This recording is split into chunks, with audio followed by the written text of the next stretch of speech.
ഞാൻ എപ്പോഴും വ്ളോഗ് എടുക്കണം വിചാരിക്കും. പക്ഷേ എത്ര നേരത്തെ എണീച്ചാലും എനിക്ക് സമയം ഉണ്ടാവില്ല. ഇന്ന് കുറച്ച് പ്രൊഡക്റ്റീവ് ആവാൻ വേണ്ടി ഞാൻ നല്ല കുട്ടിയായി രാവിലെ തന്നെ എണീച്ചു കുളിച്ചു അമ്പലത്തിലൊക്കെ പോയി.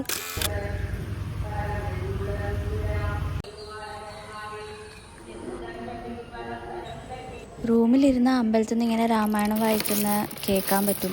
ആക്ച്വലി അത് ആരാ വായിക്കുന്നതെന്ന് കാണാൻ വേണ്ടിയിട്ടാണ് അമ്പലത്തിലേക്ക് പോയത്. 9:30 ക്ലാസ് തുടങ്ങും. ഇപ്പം സമയം 9:10.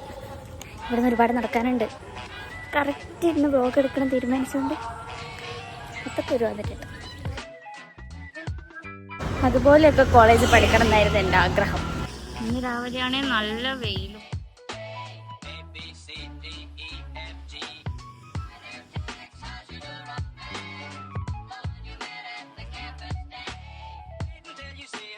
ക്ലാസ്സിന് പോവാണ്. ക്ലാസ് ഉണ്ടോന്ന് അറിയില്ല, എന്നാലും ഞങ്ങൾ പോയിരിക്കും. ലേറ്റായി എണീക്കാൻ ലേറ്റായി.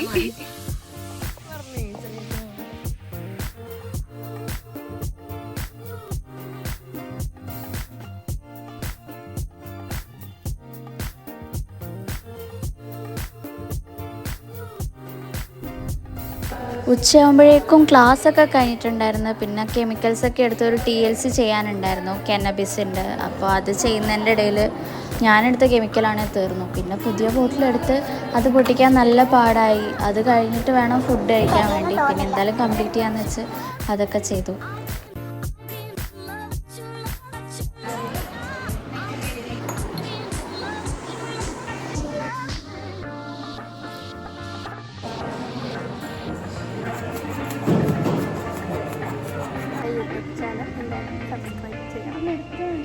ഗായ്സ്, എല്ലാവർക്കും നിഖിനയുടെ യൂട്യൂബ് ചാനലിലേക്ക്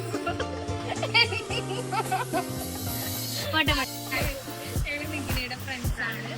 അപ്പോൾ എല്ലാവരും നിഖിനയുടെ ചാനലിൽ സൂപ്പറാണ്. ഉള്ളിലെ പിള്ളേരാണ് പ്രശ്നം, ഞങ്ങളൊക്കെയാണ് പ്രശ്നം ഒന്നുമില്ല ഗൈസ്. പക്ഷെ നല്ല IRBയിലെ സമോസയും പപ്സൊക്കെ കഴിക്കാൻ വേണമെങ്കിൽ ഇവിടെ വരണം. പുറത്തൊന്നും കിട്ടില്ല. മുട്ട പപ്സ്, ലൈം, കട്ട്ലേറ്റ്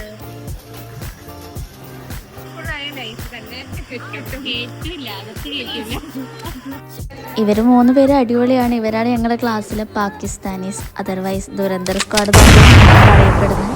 ഇവള് പിന്നെ ക്ലാസ്സിലെ 1 man ആർമി. ഇത് ദിൽമുബ. എല്ലാ കാര്യത്തിനും ലക്ഷദ്വീപിൻ്റെ ഒരു പൊന്നോമനയാണ്. വേറൊരു ദ്വീപിൽ നിന്നൊക്കെ വന്ന ആകെയുള്ള ഒരാളാണത്. പറ.